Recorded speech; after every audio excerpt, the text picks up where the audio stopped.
Captain Jack Thompson stood at the bridge of his ship, the Hunter's Mark, staring at the strange message floating on his screen.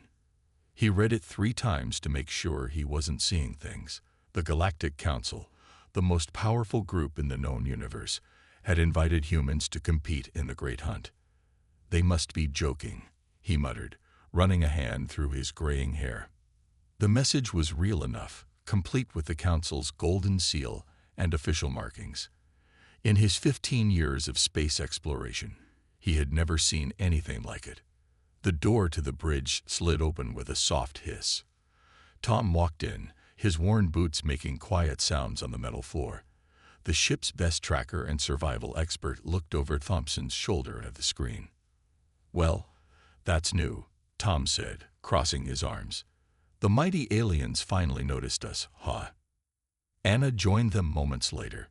She was the youngest of the 3, but her skills in reading animal behavior and setting traps were unmatched. Her eyes narrowed as she scanned the message. "It's not just an invitation," she pointed out. "Look at the tone. They're mocking us." She was right. Between the polite words, the message clearly showed what the alien races thought of humans. Despite your species' obvious limitations, and in the interest of inclusive representation, were just 2 of the phrases that made Thompson's jaw tighten. The 3 humans watched an attached video showing the previous year's champions, the Stalkers. Tall, cat-like beings with razor-sharp claws and eyes that could see in complete darkness. They'd move like living shadows, their natural weapons more deadly than any human-made tool. "They think we're weak," Thompson said, turning to face his crew. "No claws, no fangs, no super strength." He smiled, the kind of smile that had led his team through countless dangerous situations. "They have no idea what humans can really do." The next day, the ship's communication screen lit up with a call from Earth Command. The aging general on the screen looked both worried and excited. "Captain Thompson, your ship is the closest to the competition grounds. You've also got the best hunting record in the fleet. We want you to represent humanity in the Great Hunt." Thompson nodded. He had already decided to accept. "We'll need to choose 2 more crew members," he said. "The rules say each team needs 3 hunters." "Already done," the general replied. "Your current crew members Tom and Anna are the perfect choices. Their records speak for themselves." Later that day, Thompson called his chosen team to the ship's meeting room. The walls displayed images of their competition, species from across the galaxy. Some had massive strength, others could fly, and a few could even change their skin color to match any background. "Look at them all," Anna said, studying the images. "Each one of them has some amazing natural ability." Tom nodded. "And we have none of those things. No natural weapons at all." "That's where they're wrong," Thompson said, standing up. "We have something better. We have our minds. We can make tools, plan ahead, and work together better than any species out there." He pointed to a map showing the competition grounds, a massive nature preserve spanning several planets. "They think they're being kind by letting us compete. By the time we're done, they'll understand why humans are the most successful hunters in Earth's history." The team spent the next week preparing. While other species relied on their natural abilities, the humans gathered information.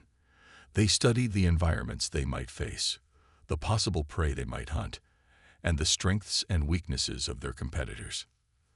The night before they were due to arrive at the competition grounds, Thompson found his team in the ship's observation room, watching the stars streak by. "Whatever happens," he said, "we show them what humans can do. We show them that being able to adapt is better than having any single natural weapon." Tom and Anna nodded, their faces determined. Tomorrow, they would begin proving to the galaxy that humans weren't just another prey species. They were the ultimate predators, evolved not through strength or speed, but through intelligence, endurance, and an unmatched ability to adapt. The Hunter's Mark sped through space, carrying its crew toward a challenge that would change the galaxy's understanding of what made a true hunter. The Hunter's Mark landed at the massive space station, where the Great Hunt would begin. Through the ship's windows, Thompson and his team could see vessels of all shapes and sizes. Each one carried hunting teams from different worlds across the galaxy. "Look at that one," Tom said, pointing to a ship that seemed to be made entirely of crystal. "The Frost Hunters. They can survive in temperatures cold enough to freeze air solid." Anna was studying another ship, this one covered in what looked like living metal. "And those are the Shadow Walkers. They can see every kind of energy, heat, electricity, even thoughts." She turned to Thompson. "How are we supposed to compete with that?" Thompson led them to the ship's training room. "By using what makes us different," he said, pulling up images on the main screen. "While they're all showing off their special abilities, we've been studying." The screen showed maps of hunting grounds, animal tracking patterns, and weather conditions on various planets.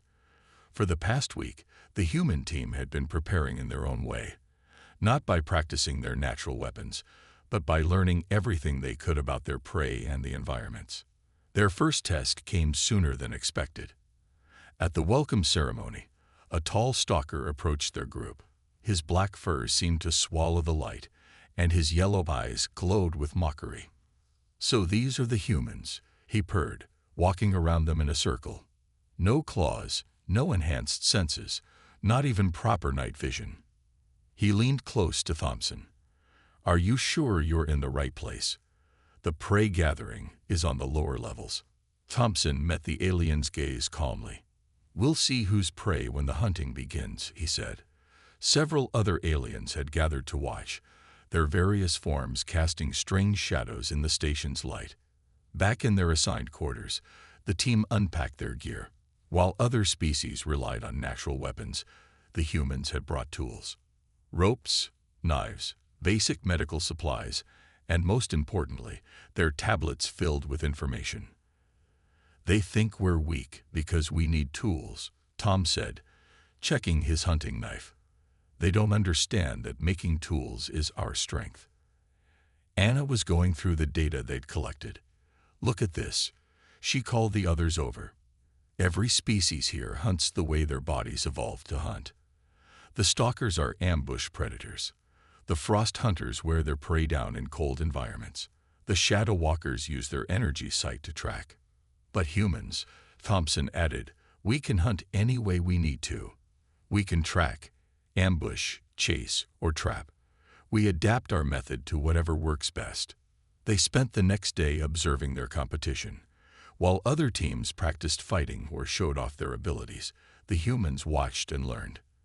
They noticed how the stalkers always hunted alone, too proud to work together. They saw how the Frost Hunters struggled in warm environments, and how the Shadow Walkers became confused when their prey didn't give off energy signatures. "Every one of them has an amazing ability," Thompson told his team that evening. "But they're all trapped by their evolution. They can only hunt one way." That night, they received their first hunting assignment. Each team would have to track and capture a herd animal native to a forest world. The other teams immediately began boasting about their natural advantages. The humans simply studied the animals' behavior patterns and began making plans. While their competitors saw only one way to hunt, their way, the humans saw possibilities. They could set traps, track the herd's movement, or use the environment itself as a weapon. As they prepared for bed, Anna looked out their window at the stars. "Maybe being human is a special ability after all," she said. "We can think our way around any problem." Thompson nodded. Tomorrow, they would show the galaxy that the ability to adapt was the greatest hunting skill of all. Morning came with the announcement of their first challenge. Each team would be dropped into different parts of the jungle moon called Green Haven. Their task: capture one of the massive six-legged creatures called Thunder Runners, known for their speed and strength. Thompson watched from their dropship as other teams prepared. The stalkers sharpened their claws. The Shadow Walkers adjusted their energy-sensing organs. The Frost Hunters looked uncomfortable in the warm air. "Remember," Thompson told his team as they checked their basic gear, "we don't need to be the fastest or strongest. We just need to be the smartest." Their dropship landed in a clearing surrounded by towering trees with purple leaves. The air was thick and warm, filled with strange animal calls. While other teams had rushed off to hunt immediately, the humans took their time. First, they found tracks. Tom knelt by a massive footprint in the soft ground. "Look at how deep these are," he said, measuring the print with his hand. "These creatures are heavy. They'll have to follow certain paths. They can't go everywhere." Anna studied broken branches and half-eaten leaves. "They're plant eaters," she noted. "And look, they only eat the purple leaves, not the blue ones. We can use that." For 2 hours, they followed the signs. While they walked, they heard distant roars and crashes, other teams making their attempts. Most ended in failure. The Thunder Runners were too fast for even the stalkers to catch, too strong for the Shadow Walkers to hold. "They're all trying to overcome the creature's strength with their own," Thompson said as they walked. "That's not how humans hunt." They found what they were looking for near a small stream, a natural pathway between two cliff walls. The ground showed heavy traffic from Thunder Runner herds. "Perfect," Thompson smiled. "Tom, how's your rope work?" While other teams were still chasing their prey across the jungle, the humans set their trap. They used vines and fallen trees, creating a natural-looking funnel that would guide their target exactly where they wanted it. "Now comes the hard part," Anna said, looking at the afternoon sun. "We wait." Hours passed. Other teams made multiple failed attempts. The humans heard their frustration in distant shouts and roars. But Thompson's team stayed patient, watching their trap, making small adjustments. As evening approached, they heard the sound they'd been waiting for, the heavy footsteps of a Thunder Runner herd. The massive beasts came into view, their 6 legs moving in perfect rhythm, their scaled bodies shining in the fading light. The humans stayed perfectly still. They let most of the herd pass through their funnel trap. Then, when a younger animal came through alone, they sprang into action. Tom pulled the first rope, making a fallen tree shift. The Thunder Runner, startled, moved exactly where they wanted it to go. Anna triggered the second trap, blocking its retreat. Thompson threw the final net, one they'd carefully woven from strong vines. The creature fought, but each movement only made the trap tighter. Within minutes, it tired itself out. The humans approached slowly, carefully securing their catch. A loud sound made them look up. On the cliffs above, other teams had gathered to watch. The stalker leader's glowing eyes were wide with disbelief. "How?" he demanded. "You didn't even chase it. You didn't fight it." Thompson smiled as he secured the last rope.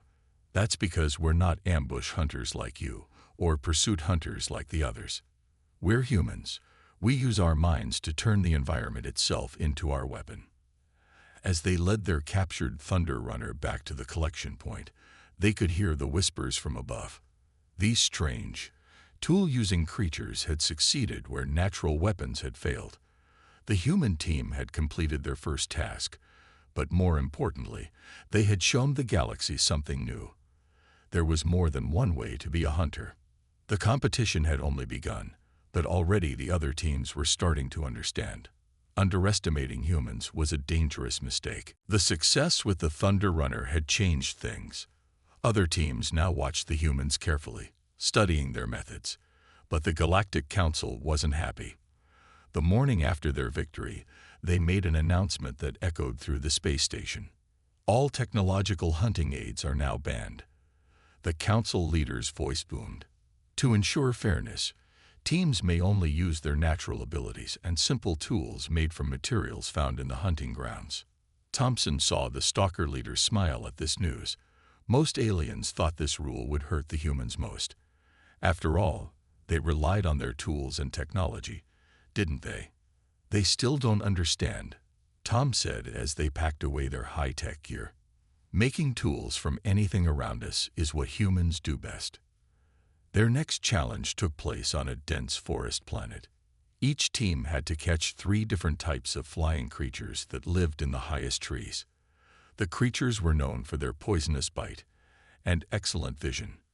While other teams struggled without their usual equipment, the humans got to work. They found a fallen tree and Tom began carving it with a sharp stone. His hands moved quickly, shaping the wood into long, straight shafts. Anna gathered strong vines and feathers from nearby nests. She worked on making them into arrows, using techniques humans had perfected thousands of years ago. Thompson collected flexible branches to craft bows. "Look at them," a shadow walker said to his teammate. "Making sticks while we waste time trying to climb these massive trees." But the humans weren't just making sticks. They were recreating tools that had helped their ancestors become Earth's dominant species. By midday, they had assembled a complete set of hunting equipment: bows, arrows, snares, and spears. "Now for the hard part," Thompson said, studying the treetops. The flying creatures nested in the highest branches, far above where any ground hunter could reach. The stalkers tried jumping from tree to tree but kept falling. The shadow walkers could sense the creatures but couldn't get close enough. The humans had a different plan. They found a clearing where the creatures often flew past. Anna had studied their flight patterns and noticed they followed the same paths through the trees when hunting their own prey.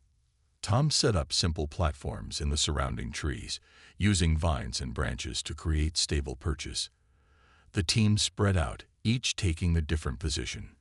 They would work together, as humans always had. When the flying creatures appeared, the plan worked perfectly. Thompson drove them toward Tom's position with warning shots.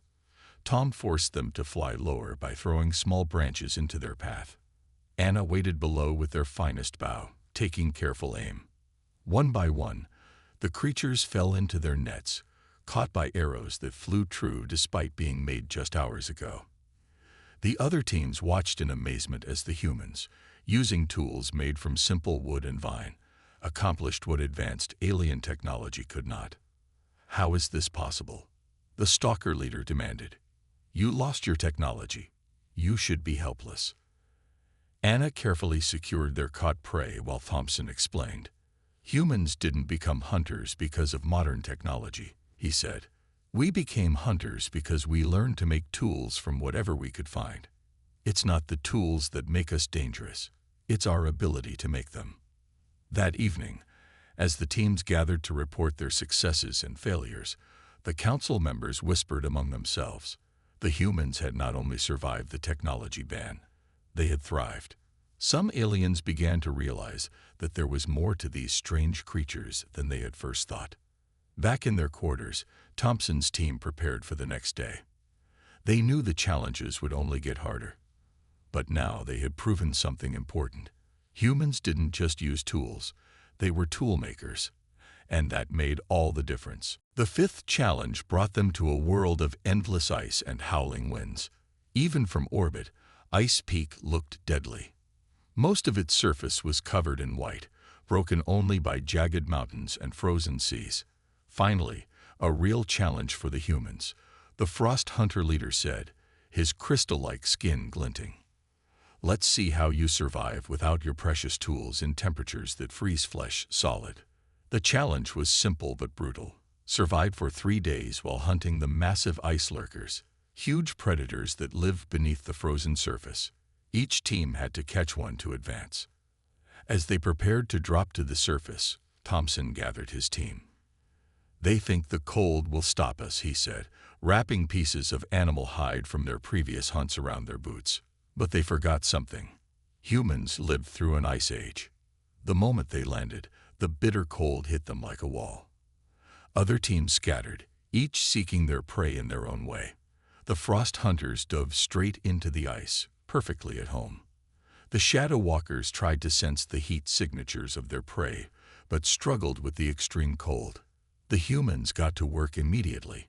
Using skills passed down through generations, they built a snow shelter, an igloo. Tom used his knife to cut blocks of hard snow, while Anna and Thompson fit them together in a perfect dome. "Step 1, Thompson said as they huddled inside. "Warming up. Don't fight the cold. Work with it." While other teams wore themselves out fighting the elements, the humans took their time. They made spears from the few frozen trees they found. They studied the ice surface, looking for signs of the ice lurkers passing beneath. "Look here," Anna said, pointing to a pattern of cracks in the ice. "They're following the warm currents under the surface. We can predict where they'll go." Tom had been working on something else, a series of holes in the ice, each one carefully placed. "Ice fishing," he explained to their confused alien observers. "Another old human trick." On the second day, while the stalkers nursed their frozen limbs and the shadow walkers struggled to see through the swirling snow, the humans put their plan into action. They had noticed something about the ice lurkers. They were ambush predators, waiting under thin ice for prey to walk above. "Let's give them what they want," Thompson said, setting up their trap. They used pieces of their previous catches as bait, placing them strategically around their fishing holes. Then they waited, watching the ice carefully. Even the frost hunters stopped to observe their strange method. When an ice lurker finally came, attracted by the bait, the humans were ready. As it broke through the ice at their strongest fishing hole, all three threw their spears at once. The creature, massive and pale as the ice itself, thrashed but couldn't escape.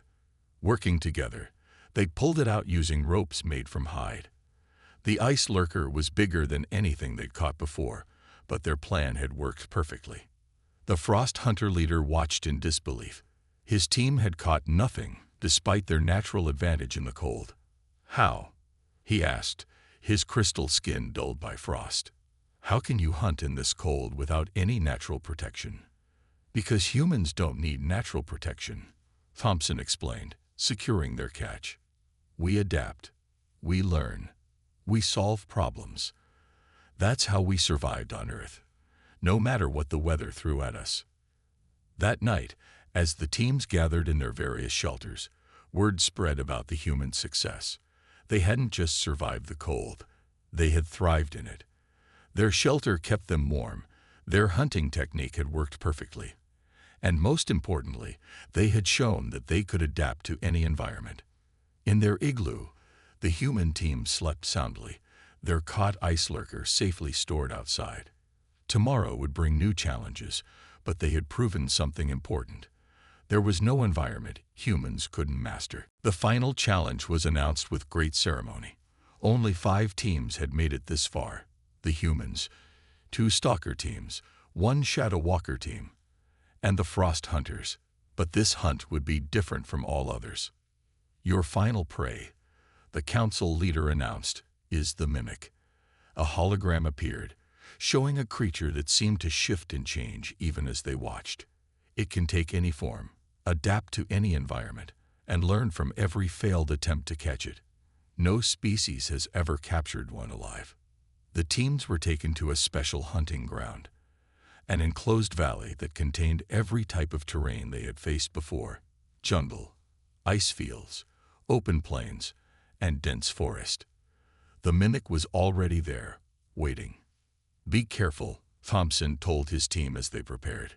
"This thing isn't just powerful, it's smart. It learns." The hunt began at dawn.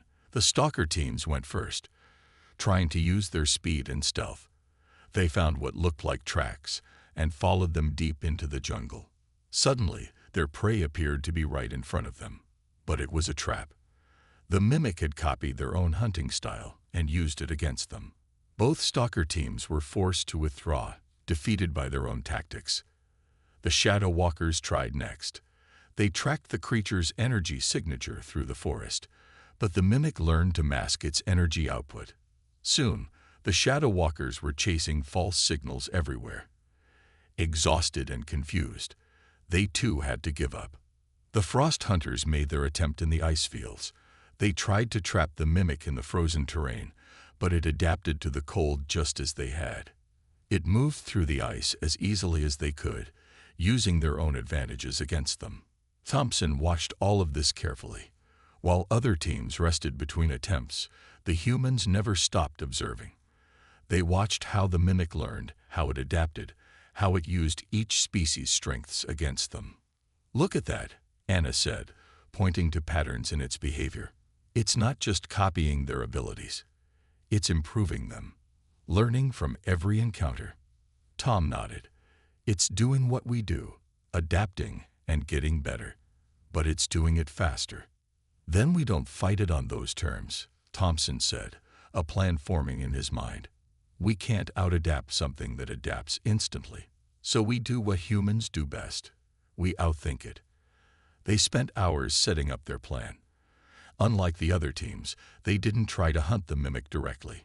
Instead, they created a series of challenges for it. In the jungle, they left traces that made it adapt to climbing. In the ice field, they forced it to develop resistance to cold. On the plains, they made it focus on speed. We're not trying to catch it, Thompson explained to his confused team. We're making it change too many times, too quickly. The other teams watched as the humans seemingly wandered around, leaving odd trails and strange marks everywhere. The mimic followed, changing and adapting to each new challenge. But with each change, its transformations became slower. Now, Thompson called out. The team sprang into action, herding the creature toward a shallow pool they'd prepared. The mimic, exhausted from constant adaptation, tried to change one last time. But it had spent too much energy changing so many times before. With a coordinated effort, the humans trapped it in a net they'd woven from strong vines. The mimic, too tired to change again, remained in its natural form, a shimmering fluid-like creature that seemed to ripple with exhaustion. Impossible, the council leader whispered. But there it was, the uncatchable mimic, caught by the very species they had thought least capable of hunting. As they secured their prize, Thompson smiled at the amazed aliens. You all tried to defeat it with strength or speed or special abilities, he said, but we defeated it with our minds. That's the most powerful adaptation of all. The Great Hall of the Galactic Council was silent as Thompson and his team stood before the assembled aliens. The captured mimic, now contained in a special chamber, shifted and swirled behind them. No one had ever seen one in its natural form for this long before. The council leader, a tall being made of swirling lights, spoke first. In all our history, no species has ever captured a mimic alive. Yet you, the humans, whom many thought shouldn't even be in this competition, have done the impossible. The stalker leader stepped forward, his black fur no longer carrying its usual prideful shine. I admit I was wrong about humans, he said, bowing his head slightly. We all were. We thought your lack of natural weapons made you weak, but you proved that the mind is the deadliest weapon of all. Tom and Anna stood beside Thompson as the council members discussed among themselves. The Shadow Walkers and Frost Hunters joined the conversation, each sharing what they had learned about human hunting methods during the competition. They don't just use their environment, the Shadow Walker leader observed. They understand it completely. They see patterns we miss. And they work together in ways we never considered, added the Frost Hunter leader. Each human has different skills, but they combine them perfectly. The council leader raised a hand for silence. Captain Thompson, please explain to us. How do humans hunt? What is your secret? Thompson looked at his team, then back at the assembled aliens. We don't have just one way to hunt, he began. Humans became Earth's top predators because we can adapt to any situation. We're not the strongest, fastest, or most naturally gifted hunters, but we are the most flexible. He pointed to the mimic. Take our final hunt. We didn't try to outpower it like the stalkers, or outsense it like the Shadow Walkers, or outendure it like the Frost Hunters. We studied it. We learned its patterns. Then we used its greatest strength, its ability to adapt, against it. Anna stepped forward. Every other species here hunts the way their bodies evolved to hunt. But humans evolved to hunt in every possible way. We can track like pursuit predators, ambush like stalking predators, or trap like pack hunters. We're not limited to one strategy. Tom nodded. And most importantly, we pass our knowledge down through generations. Every human hunter builds on thousands of years of learned experience. We don't just rely on our natural abilities. We learn from every hunter who came before us. The council chamber erupted in discussion. Finally, the council leader raised both hands, causing light to cascade through the room. We have reached a decision, the being announced. Humans are hereby recognized as the galaxy's ultimate hunters, not because they are the strongest or most specialized, but because they are the most adaptable. The leader continued, "Furthermore, we wish to learn from humans. Your species has much to teach us about different ways of hunting, about combining skills, about seeing the bigger picture." Thompson smiled. "We'd be happy to teach you. After all, sharing knowledge is another human tradition." As the ceremony concluded, representatives from every species came to congratulate the human team. The stalker leader even asked Thompson to teach his people about tool-making and pattern recognition. Back on the hunter's mark, preparing for their journey home, the team reflected on their victory. "We showed them something important," Thompson said, looking out at the stars. "Being a great hunter isn't about having the sharpest claws or the keenest senses. It's about being able to adapt," Anna added, "about using your mind to solve problems. And about working together," Tom finished. "That's the real human advantage." As their ship broke orbit, heading back to Earth, they knew they had changed the galaxy's understanding of what it meant to be a hunter. Humans weren't just another species anymore. They were recognized as the ultimate predators, not because of their strength, but because of their ability to adapt, learn, and work together.